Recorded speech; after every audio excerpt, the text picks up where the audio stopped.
to our fashion and textiles industry Q&A as part of our Art and Design Degree Show 2020. My name is Vanessa. I work for the marketing team in the Faculty of Arts, Design and Humanities, and I will be your host for today. So thank you for joining us. We are joined by alumni and industry guests who are going to be talking about their journey throughout their careers.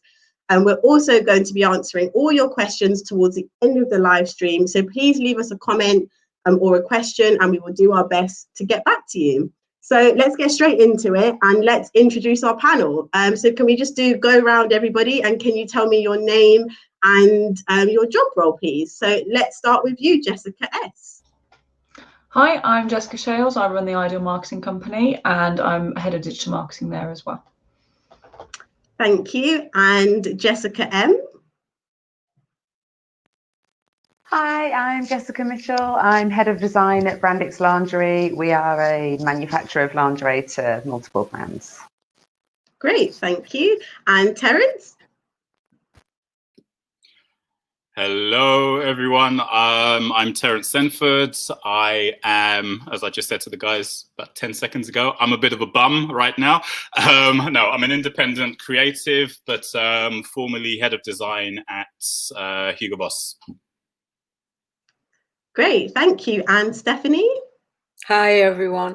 I'm a freelance designer and also work as a consultant for different companies, working on creating textiles, wall coverings, and mainly furnishings at the moment, although in the past I've also worked in the fashion side too.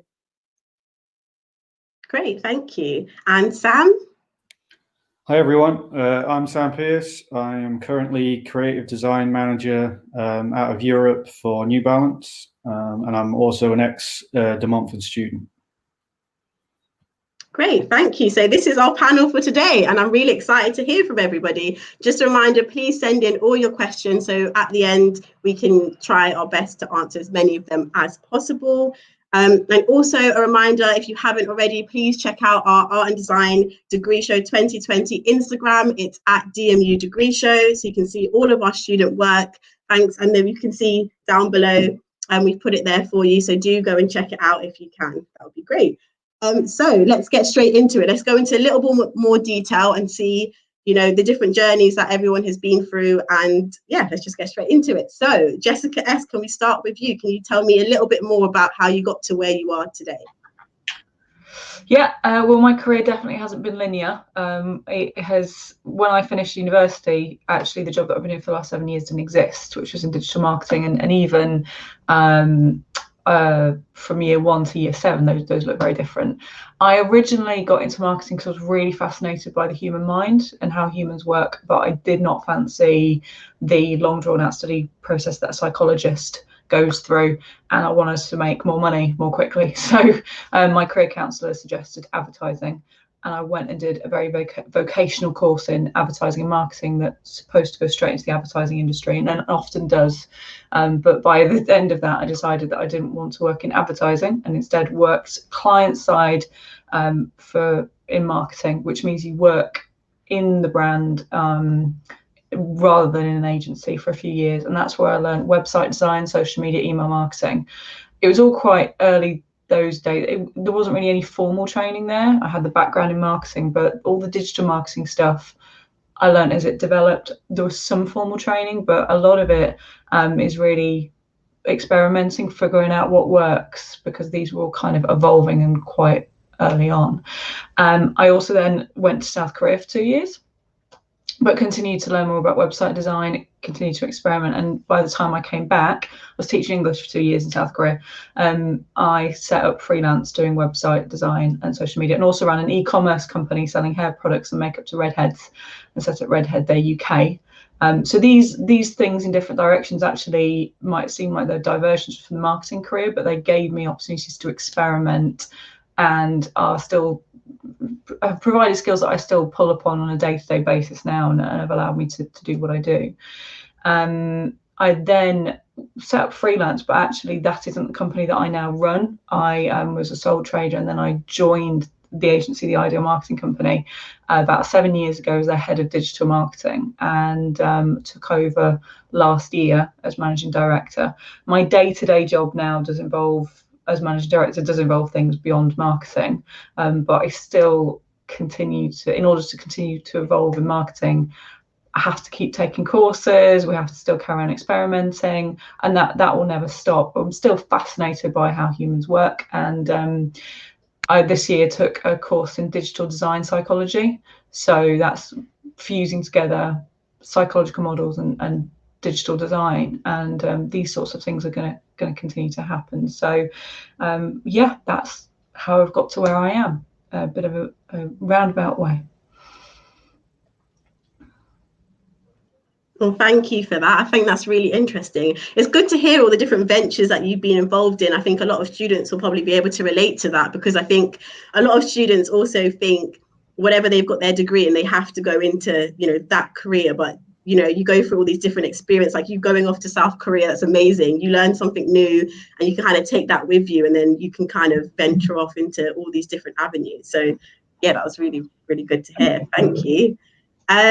So next, should we go over to Jessica M? Can you tell us a little bit about how you got to where you are today? Hi everyone. Yeah, sure. So I had an early interest in fashion that kind of ran through the family. My parents were in it, my stepmother was in it, and my stepmom was really big into underwear. And that inspired me greatly. So I pursued the contour course at De Montfort and graduated in '99. Wasn't the best year to graduate. There wasn't a lot of jobs around, if I'm honest. Previous years, all the students had jobs to go to before they even graduated. We were one of those dud years. Industry was not doing well in the UK. Brands were shifting their business overseas. So we kind of had a challenge at graduation. So decided to sell stationery for a little while in a call centre until a good opportunity arose, which eventually it did. And I did a project and was selected to take a job for a big bra manufacturer in Hong Kong. And that was kind of the start of my industry journey.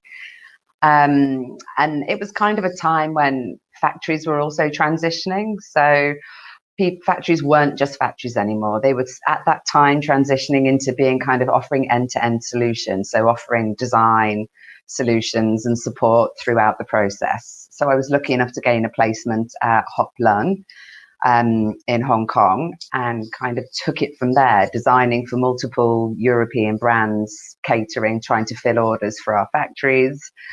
And from there kind of progressed. I stayed out in Hong Kong on and off for 10 years, moved around from Hop Lun into Wacoal, from Wacoal into Triumph, and then decided I wouldn't mind a little break, thought it'd be good to see a little bit more of the world. So in 2003, 2004, took off with my bestie and we did the kind of backpacking, did Asia for 6 months. Then we lived in Australia for a year. We were both lucky enough to work in the careers and professions that we were following whilst we were in Australia. So picked up some work with Pleasure State and Pacific Brands. And then came back to the UK, picked up a bit more work that inevitably took me back out to Hong Kong and China, which I absolutely adored. Fantastic lifestyle, great experience. Having all of your supply base on your doorstep, being able to work with your trim manufacturers, your lace designers, the fabric mills, as well as the factories. A great location to sort of travel and have all of that exposure.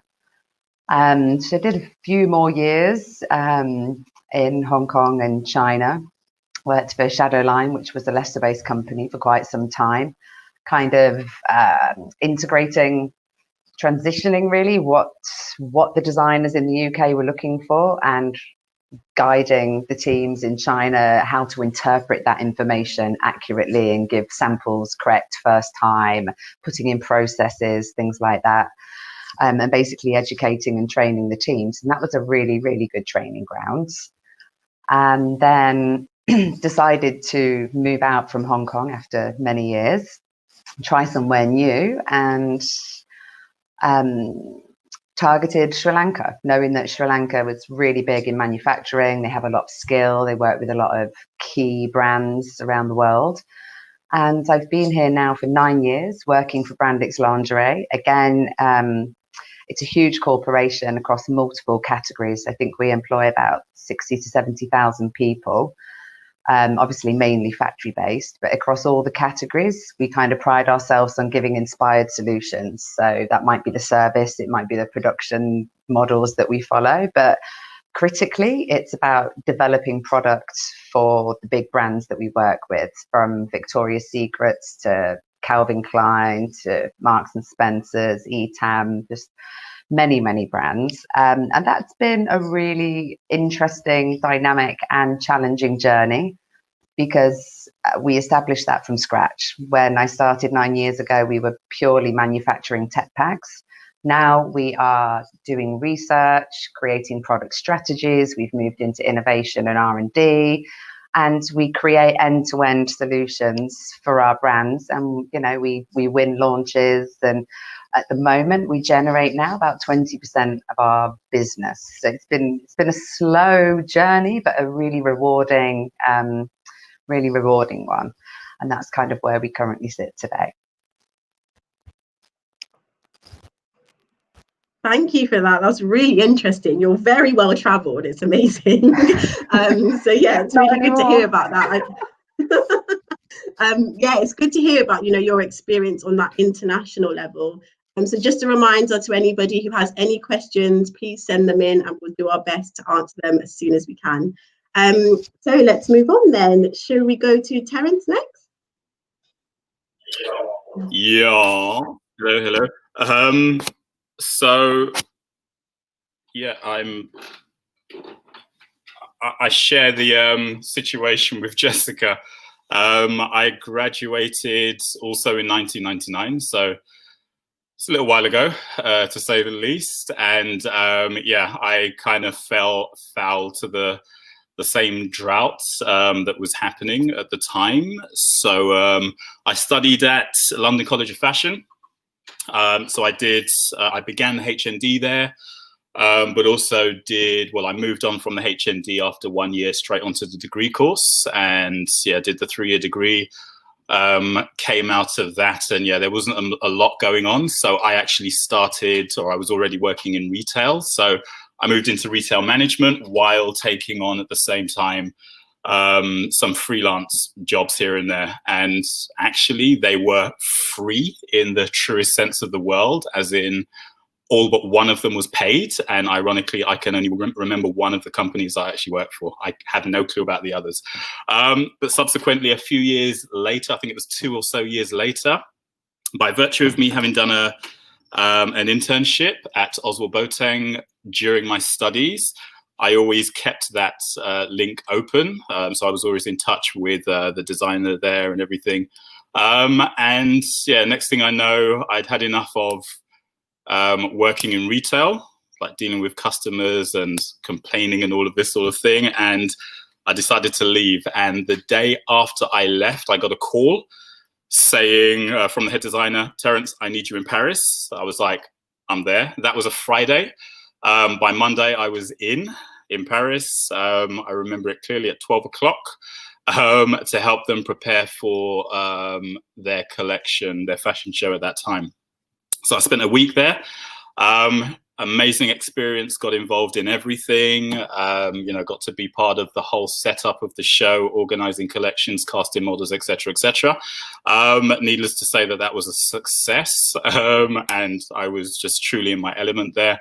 And ironically, that's the thing that led me to actually a permanent position within Oswald Boateng. So essentially that set me up for life. I used to call it Boateng Boot Camp because I pretty much did everything and anything. So it was pretty much a drop into the deep end and learning how to swim. But as I said, that set me up. So I was based in London, so I did that for 2 years. And then I decided I needed more of a sort of global brand perspective.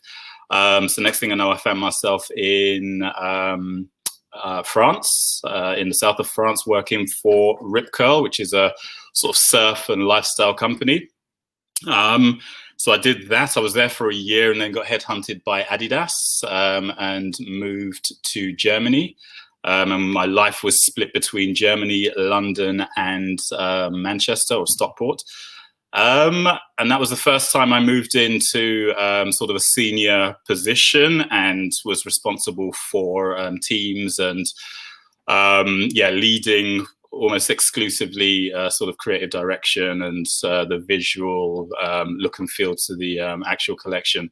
So pretty much since then, I've been at I did Adidas for a couple of years. I was at Puma for a while, which was pretty amazing and was involved in so many different projects and so many different levels. And then I'm trying to remember everything I'd done. After that, I did some freelancing in between, then was back in Manchester working as a director for Umbro at the time where they were owned by Nike. So I did that for about 2 years, and then Nike sold Umbro, and then I moved to Germany. No, I didn't. I moved to Switzerland working for a company that none of you have ever heard of, but they were a skiwear company that did golf and lifestyle products. So they brought me on to sort of build that, the lifestyle area up specifically and grow that part of the business. And then I finished there. That didn't work out too well. And I ended up being at Hugo Boss for a few years, based out of Germany. And that's led me to, up until last year, I kind of ended that and I'm here now. So I'll turn. I have a bit of a crazy studio where I do my creative endeavors, which is a mix of art and fashion. But pretty much across my whole career, I've been responsible for leading teams, coming up with creative direction, and basically doing whatever is needed in terms of wearing different hats to grow brands and grow different product areas and so on and so forth. So it's been a bit of a roller coaster ride. No doubt it has been a very exciting one. And I've been fortunate to work on a whole array of different products between fashion and lifestyle. So that's me.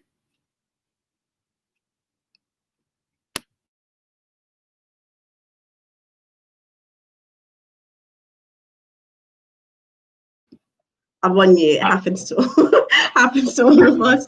I was just saying that was really insightful. Thank you so much. I think you touched on some really good points, especially in terms of getting experience. I think a lot of our students and graduates will be in that position at this moment, struggling maybe to find jobs. So I think that was really, really useful. So thank you for that. Right, next, shall we move over to Stephanie, please? Hi. Okay, so I took a degree in fashion and textiles at the University of Creative Arts, which was then West Surrey College of Art and Design. And I suppose the course was very much structured in a similar way to the textiles course at De Montfort, in that you had certain areas that you were concentrating on and learning, new skills. That sort of set me in good stead. It made me realise how broad the market was and what the opportunities were, and to have a taste at all the different aspects of design that textiles covers was really fundamental, because that gave me a yearning to want to learn more about the industry and move away a little bit more from the ethnic side and the classical textile side into the commercial side. I was very fortunate on leaving university to get a position at GP&J Baker in the studio in London. And I started off as an assistant, really just learning all about the classical design. But Baker's is particularly special because it has an amazing archives. And the majority of our new products were created and inspired by a lot of the archives, which were collected over 150 years by GP&J Baker. They'd travelled all over the world, and we had some amazing textiles, which half of the collection was eventually also donated to the Victoria and Albert Museum. So it was just an amazing experience to be surrounded by so much history. So at that point, you sort of feel quite insignificant because, you're part of this international business. And G.P.&J Bakers at that point in time, actually 60% of the business was export. So with a brand that's really important like that, it's very fundamental to understand what the market needs from you as a designer. So there was an awful lot to learn. At that point also, we were introduced to the industrial side. We visited printers and weavers, and that's really where my industrial knowledge began. And later, as I moved up the ranks in the studio with greater responsibility, I was then traveling to different manufacturers to not only design and create, but also manage the quality and the production side. We had quite a large studio. It was extended, but most of our training not only came internally, but also externally, because we were working with a multitude of industries who had very good technical teams. So it's a good industry to learn in, because everybody shares knowledge. And as the development of textiles has progressed, not just textiles, in fact, but wall coverings and accessories, it's really been important to keep up with technology. So there's an awful lot now that's being produced digitally. And of course, so it's a learning curve. Basically never stopped learning. I set up as a design consultant in 1997, and really that was to, I suppose, broaden my knowledge and experience. Some of my clients have actually been in the fashion industry as well as in the furnishings, and I've worked with companies like Designers Guild, Osborne & Little, Zara, Baird McNutt Linen Company. I've developed products such as textiles, wallpapers, furniture, accessories. And I think my experience has also taken in a lot of the technical side. So working on the contract side and developing products for the contract industry, such as the hotel and leisure and the cruise industry, it's been really important to keep up to date with specifications and tests, etc., that products have to go through. I think most of my clients actually rely on me to be creative and inspirational as well. So it's been really important to separate creative time from actually the industrial client side of the business. And obviously to be able to continue to create and develop, working with freelance designers and separation artists, etc. So I suppose my work now is very varied in comparison to working in a design team and just in one manufacturing place. At the moment, it's obviously been very important to be strong in the digital side. So work has continued throughout the lockdown, but mainly from the digital side. So that's actually been some of the most important developments that I've been working on recently. Hope that helps. Thank you. That was really useful. I think you made a really important point in terms of, you're constantly learning, constantly evolving, and everything's changing. So it's really important to keep up to date. So yeah, thank you for that. Right, last but not least, we've got Sam. I'm going to pass over to you. Great. So I grew up much similar to everyone else on this panel, sort of very interested in illustration and art. And, I think in those type of roles, you almost have a natural talent for it that you sort of nurture as you grow older. But my career actually took me somewhere completely different before I come back into design. Being from the south coast of England and Dorset, we were on the coastline there. So I actually went into cabinet making for a yacht company. So I was actually a fully trained cabinet maker by the age of 22. So it was really quite different. I think it was creative in the same sense, but when you compare to what I'm doing now, it's sort of completely different worlds. And I sort of got to the age of 22 and it sort of maxed out that avenue really, and I didn't want to be on the south coast anymore. I wanted to broaden my horizons. I was building almost other people's specs, and I wanted to do something that was creative from my own perspective. So I looked into university courses and I came across footwear design at De Montfort, and being a promising sportsman when I was younger, it sort of aligned to my my talents, and going to the university really opened my eyes to the possibilities. Really, it's not just like drawing shoes. You sort of learn how to fully build and construct these items, which link back to my cabinet making. So I took to that really well, and it made me understand an industry maybe that I just thought was drawing and conceptualizing, when really you understand the different side. After that, my graduation, funny enough, we're talking about the degree show. I missed my own degree show. I'd taken a internship with the Pensol program, and this was the first year they did it in 2010. And Dwayne Edwards was the director at Jordan at the time. He sort of stepped away from his role to start this training course, teaching young kids and giving them opportunities to get into footwear design. So I was the first on that in 2010, as well as some guys all around the world they took people from.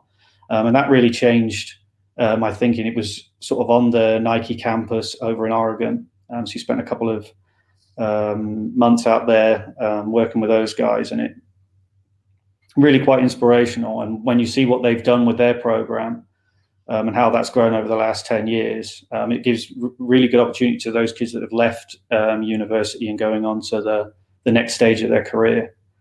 So when I finished that, I come back to the UK again, and New Balance were offering a position, and by chance almost, I was a New Balance collector.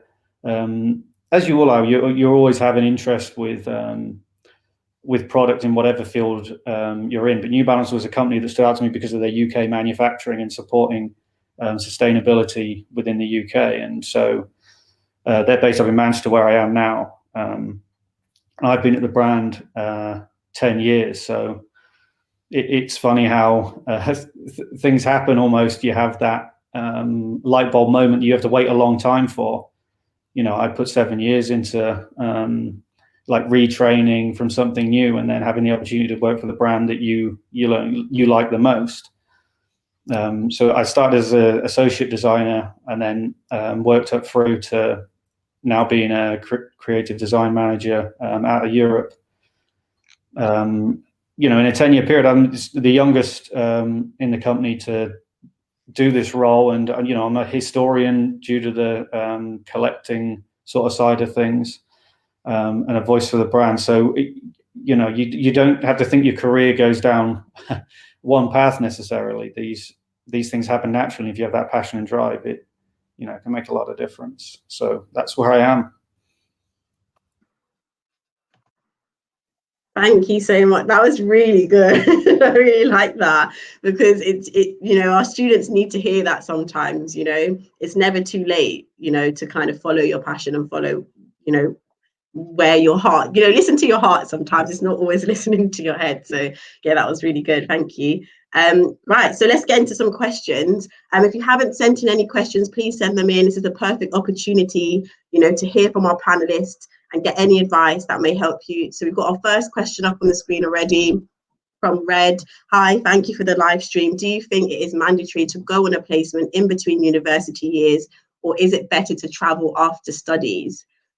Jessica S., can I pass over to you for this one, please? Yeah, sure. I think the mandatory point is interesting. I certainly know that it depends on what you're trying to achieve. If it's employability, then real examples of what you can do make quite a big difference, and some cases for an employer more so than your qualifications. I like the evidence that somebody can do the thing.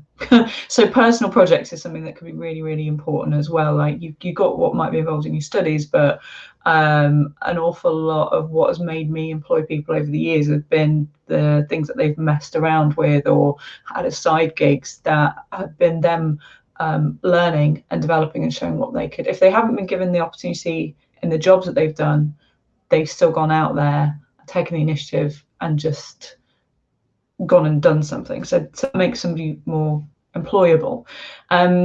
If your objective is instead to just develop yourself and your understanding of yourself, then travel can be a brilliant way to do that. When I was in South Korea, I was working as a teacher, so it wasn't traveling the way that my sister did. Like, she went traveling for a year just all around Southeast Asia. She went to Australia, she did proper traveling. But that experience taught me an awful lot about who I was outside of the bubble that I was living in Leicestershire and growing up and going to university. You know, even though going away to university taught me a lot more about myself as well as marketing and advertising, it was still within England. It wasn't, you know, it was still within parameters. So if your objective is to learn more about what you really want and what is going to make you happy, I think traveling is a brilliant way to do that. Being in another culture as well helps you appreciate your own, and also see that. I mean, I really miss Jaffa cakes and Stilton, of all the things, and hula hoops. But so you can be really ready to come home and appreciate what you have got, I think. And when I was in South Korea, even though I was teaching, I wasn't doing marketing anymore, it still was a really good lesson in communication skills, because, you know, I was standing up in front of middle school children who didn't really understand an awful lot of what I was saying. So if I could engage them and get them excited about English and engaging in English, then I could definitely stand up in front of people who have paid to see me talk or are interested in the subject. So it was a real lesson in communication. So that sometimes the way that you learn, they don't necessarily need to be the more formal structured courses. So hopefully that's answered the question. No, thank you for that. Thank you. And Jessica M, should I pass over to you? Hi, yeah. I'm big up for the traveling, I have to say. I think personally I gained a huge amount from it. I think experiencing other cultures, especially if you're lucky enough to be able to do that in a working environment or a work placement, is a phenomenal experience. But I also agree with Jessica S, that it really does depend what your objective is, because just going off and traveling and seeing places and experiencing cultures is just a great way to grow yourself and open your mind and be open to new experiences. But I think the placement question, I feel that doing a placement, although I wouldn't say it should be mandatory, I feel that you gain so much from it. I made sure I did placements throughout. So I was lucky enough that family, friends were in the industry. So even at 14 years of age, I was going down to London in the summer holidays and working in my friend's, you know, she had her own, my parents' friend, sorry, had her own brand. And, you know, I'd go and I'd work in the sample room and make patterns and steam samples. And then I did that every summer, somewhere different. And I feel that was a huge bonus to me. So even when I decided that this is what I wanted to do, and I went to art college, and then I decided to go to De Montfort, I already had cemented those ideas. And then as I carried on through university, I also took industry placements in the summer holidays as well. And that undoubtedly was so beneficial. And I wouldn't change that for anything. So I think if you get the opportunity, it should definitely be taken. I hope that helps. Thank you. Thank you. And Stephanie, can I go to you on this question too, please? Hi. Yeah, if you get the opportunity to travel, it's fantastic. Not only to experience other cultures, as the others have said, but also if you can maybe find out a little bit more, getting a placement with a manufacturer, for instance, maybe do a bit of research to try and identify the actual manufacturer, what they do, what their particular skill sets are, because that really will set you apart in relationship to getting a job somewhere else. And I think also it just gives you a wider experience of how mundane certain roles are, and creating a product, is quite an intricate process with lots of different levels and different teams. And just to be working with a manufacturer in the field that you're interested in, whether it's weaving, whether it's printed textiles, whether it's in the retail side, is really important. And also, I think it's really important to realise that here in the UK, we have some of the best university courses. They're really admired by a lot of other countries. I've lectured in different countries and spoken to students, and they're very envious, actually, of the wide coverage that the courses here have. So I just think it's really important, if you can get some experience elsewhere, particularly in the industrial side, it really will set you in good stead, and enjoy traveling too. That was great, thank you. That was really useful. Should we move on to the next question? What do we have? Oh, what do you love about your job? Oh, that's a good one. So Sam, can I pass over to you? What do you love most about your job? I think to echo what we had in the last question, travel is a big factor, definitely, and the opportunity. I've worked and spent some time, a lot of time actually, in the US and Boston working, as well as Japan.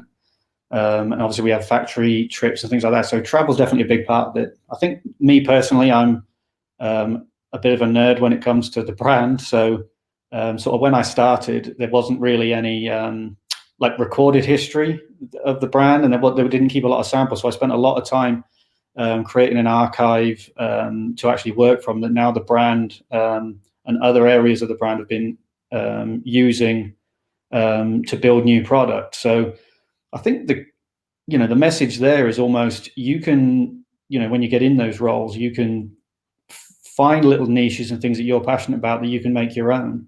So if you're getting into the field and you have a real strong passion about something, whether it's, made in the UK, for me was a big factor. Sustainability is obviously one that's getting thrown a lot around a lot now. And, that's definitely it. You, as a designer, you sort of have the power to, enforce your own message and your own beliefs. And, that's definitely a powerful tool, and you can have the impression on other people, through product. That's great, and thank you. Terence, I know you're in between things at the moment, but what do you love most about, the career and the industry that you're in at the moment? Again, I would echo the last two points. I think the travel is extremely, one, it's actually very important, and two, it's bloody amazing. To be able to go, I've worked for, quite a lot of, I think almost exclusively international, huge brands. So on the one hand, you get to travel purely for inspiration. So you can go pretty much wherever you choose to go to get whatever inspiration you choose or you need, or, whatever just builds those creative juices within you to be able to create the best collections that you can. So it's very important, and it's uber inspiring to just go out and see the world and be inspired by everything, not just fashion related, but literally everything. It could be architecture. You could go to a museum, be inspired by something that is totally unrelated and have that spark. The other side of the travel is also the sort of development side of things. So I've been responsible for a lot of global teams over the course of my career. So I would go to various continents to work closely with those teams. The factory travel in terms of developing and manufacturing collections and everything as well. So I think for me that ranks very highly.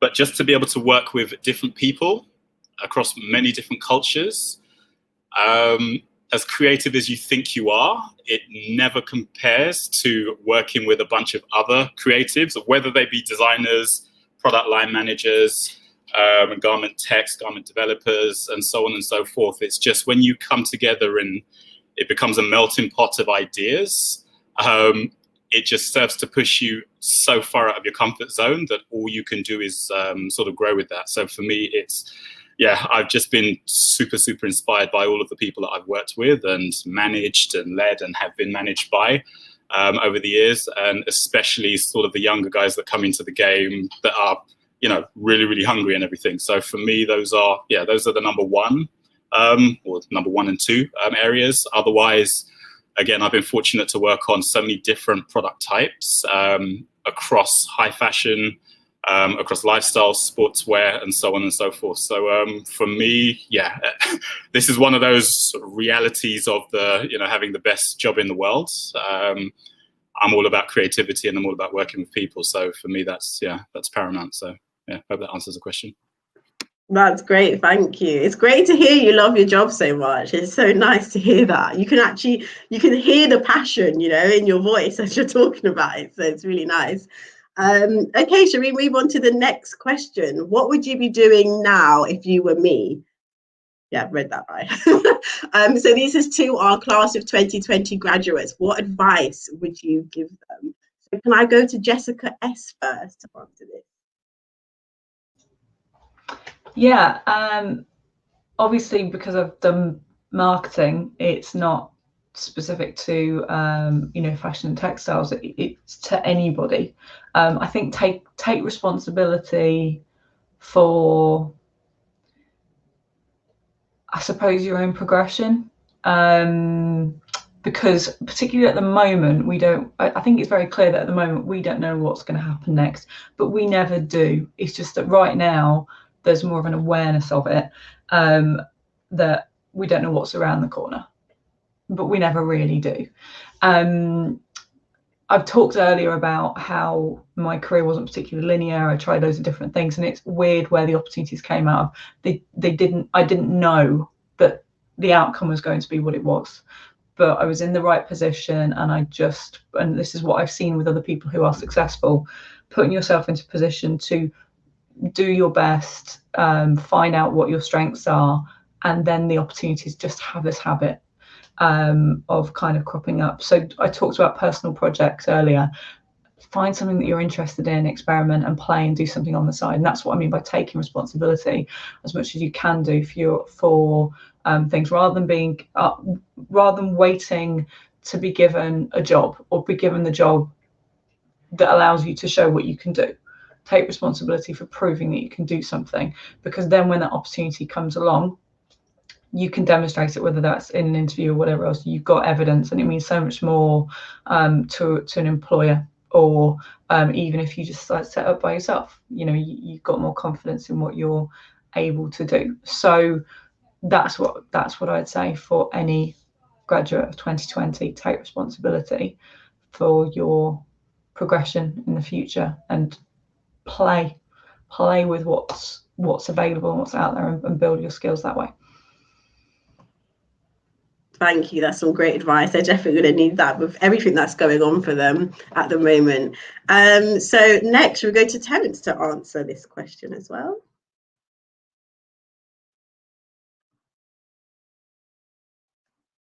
You're on mute. Hello. What would you do if you were me?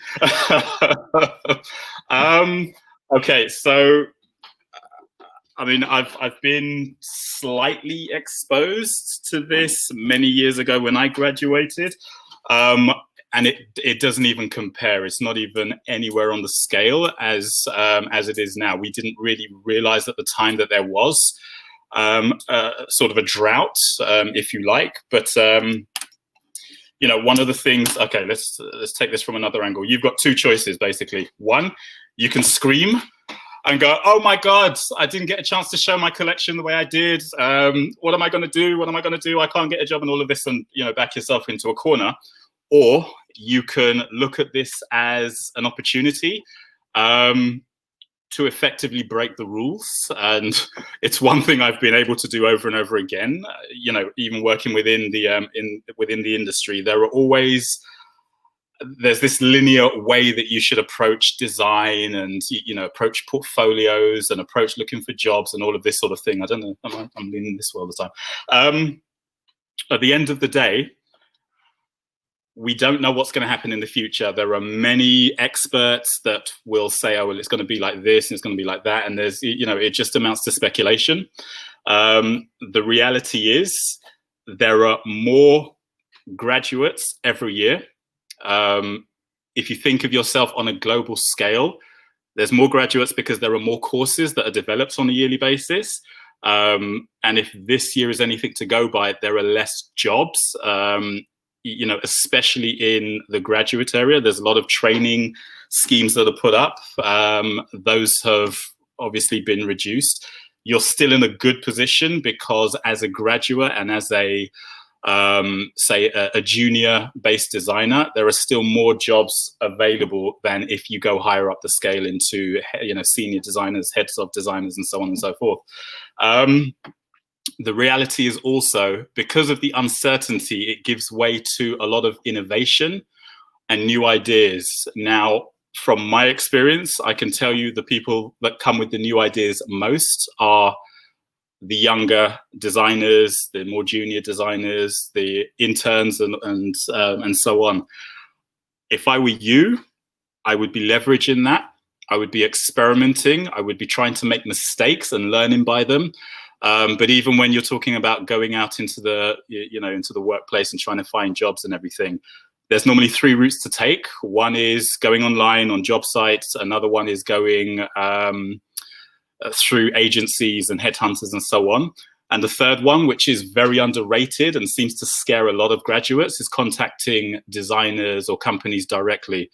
When you do this and you ask for help, not only, yes, you want a job, but sometimes you can get a lot further if you ask for help rather than if you say, give me a job, especially when there are no jobs out there.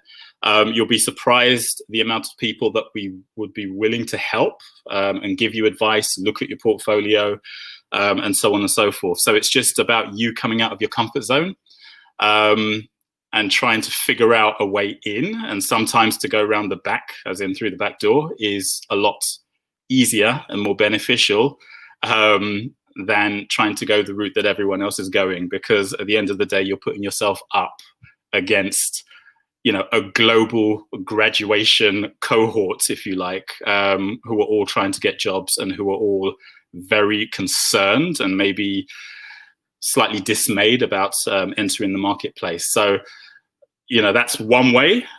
Just do the things that you wouldn't normally do. Speak to people, get advice, just get out there, understand or build new learning about things. The other side of things are get into the 3D world. So even though you can't produce collections or couldn't produce collections the way you would have anticipated, the world is moving towards a digitized landscape. So this lends itself to a greater or more progressive portfolio. Start learning 3D packages.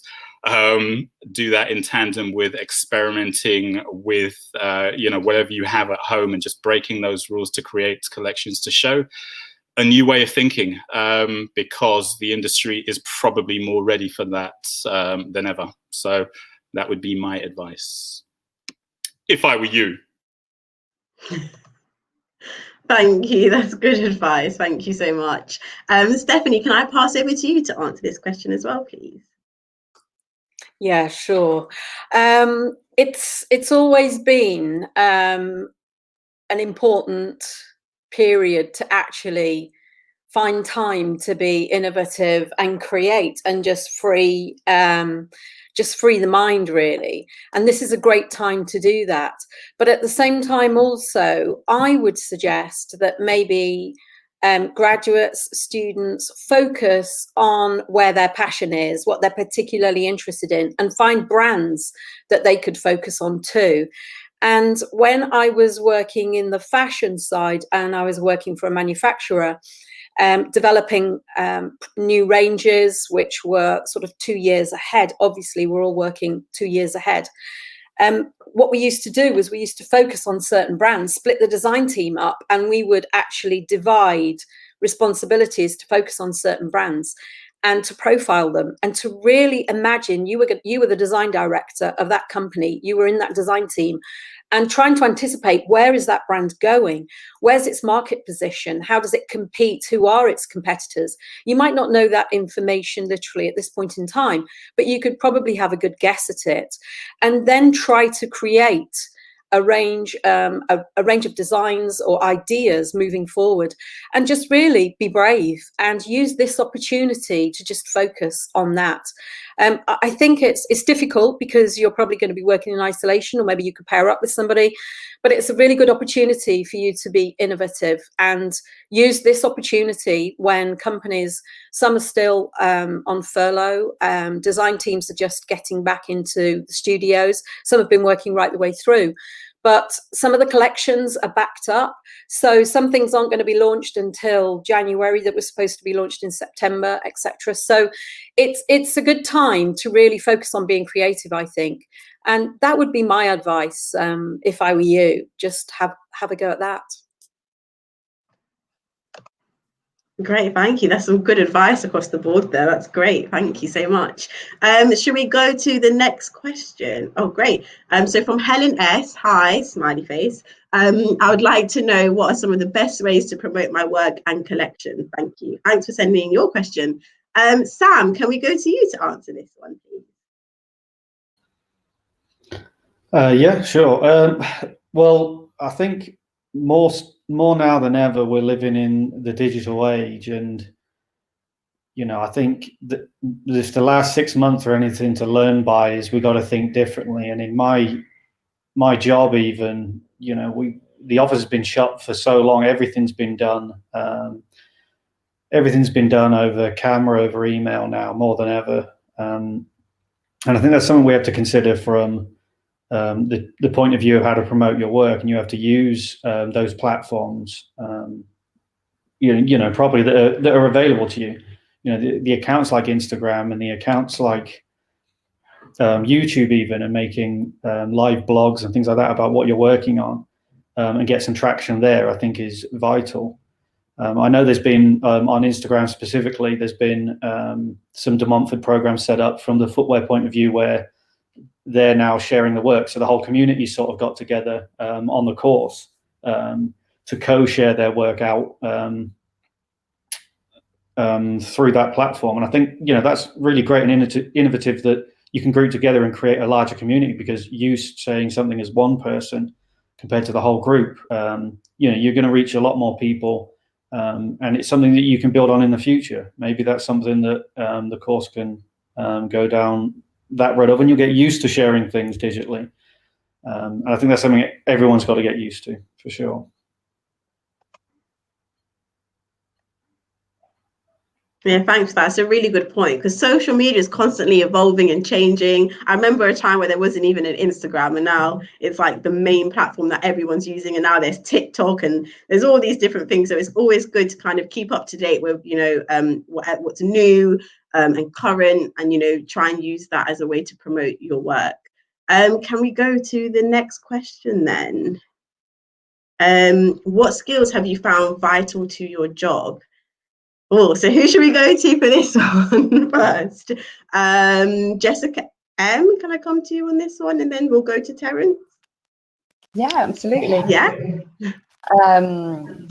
For me, I feel technical skills, hands-on. I think you much more well-rounded to approach design and product solutions the more you understand the intricacies of the garment, of the construction, of the fabrications, how the fabrications are made. The more you challenge and the more you deep dive into understanding all of those technicalities, the more you learn, the better you can create, the better the solution that you can give. So I personally believe, and that's probably because I'm very hands-on in factories, we don't just design and research, we execute all the way through to delivery. So we have kind of that vision and that visibility of the entire process.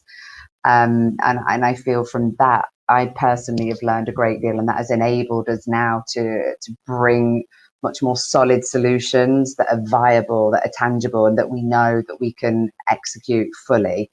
And I do see it a lot with it's mainly the designers that we bring in locally, because we're here in Sri Lanka, and we do really try to promote employing the local graduates. But compared to the level of sort of technical hands-on knowledge that we had when we graduated out of De Montfort or in the UK to what I see now, I see a really big gap there, which is slightly frustrating, and because then you really need to put a lot more time and energy into getting people really hands-on, understand the pattern, understand the fit, understand all the constructions, understand new technology, and understand all of the challenges of production. And you know, when you work through all of those challenges, that's when you really learn and grow and come up with more solutions. And so that, for me, I think is one of the key sort of skills to have, is that all-round hands-on knowledge. Don't just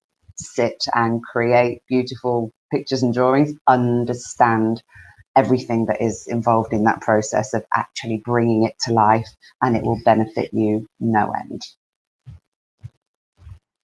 Oh, that's great. Thank you. Terence, should we head over to you for this as well? Yes. So yeah, I would echo that whole point. You need to understand how a garment is created. So the technical side is, yeah, it's paramount. Obviously, when you get into the industry, the more you're exposed to the different manufacturing companies or different ways of manufacturing, the more you will build that understanding. But yeah, it is paramount. There's been tons of situations that I've been in where I work with development teams, and I would do a design and they'd be like, oh, you can't make that. And I'm like, oh, yes, I can. And it would go back and forth. And then I would literally end up drawing out a pattern to show how the garment's constructed. You know, that's, I can take directly from my years of sort of tailoring and really understanding the mechanics of how a product is actually constructed and made. So I wholeheartedly echo that. Sorry, something's going wrong on my screen. Oh, hello, can you see me? Yeah, I think I'm back. Secondly, there's 3 other points that I would touch on. One is teamwork. So whereas for a lot of the time in university, you're used to working on your own, forget that. In the industry, it doesn't work. You're part of a team. You may be a designer. You may be part of a design team working on a particular product or collection. So you need to understand how other people think and be open to that. Also, when you hand products over, you know, someone else is going to develop it for you. Another person's going to manufacture it for you. Someone will be in charge of sourcing the fabrics that you potentially ask for, or the direction that you give, and so on and so forth. So in any given day, you'll probably be working with, like, you know, 30, 40, 50 different people. It's important that you're able to get along with them. Be open to different points of view and different ways of thinking, especially when you're on a global scale, or if you're working with people from different cultures or countries and so on. So yeah, if you can't work in teams, or you have a problem taking criticism or discussing or debating products or viability of products, you're going to run into some problems.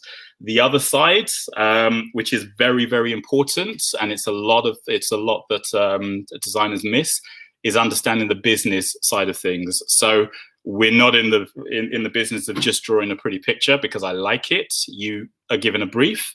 You need to know how to design for the right type of person. In order to do that, you need to know how that person lives their life, who, you know, where they shop, what other things they're into outside of fashion. You need to understand their lifestyle before you can even design a garment for them. Secondly, you need to be able to design it to cost. So if I give you £1 and say, go and buy me some sweets, you can't then, you know, spend more than the £1 I've given you because you don't have it.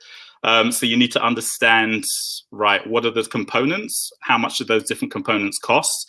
And what is the profit that I'm going to generate out of that? So one garment that you design will sell hundreds, thousands, tens of thousands, sometimes millions. And, you know, it all leads to what they call the bottom line. So it's the profit margin at the end of it.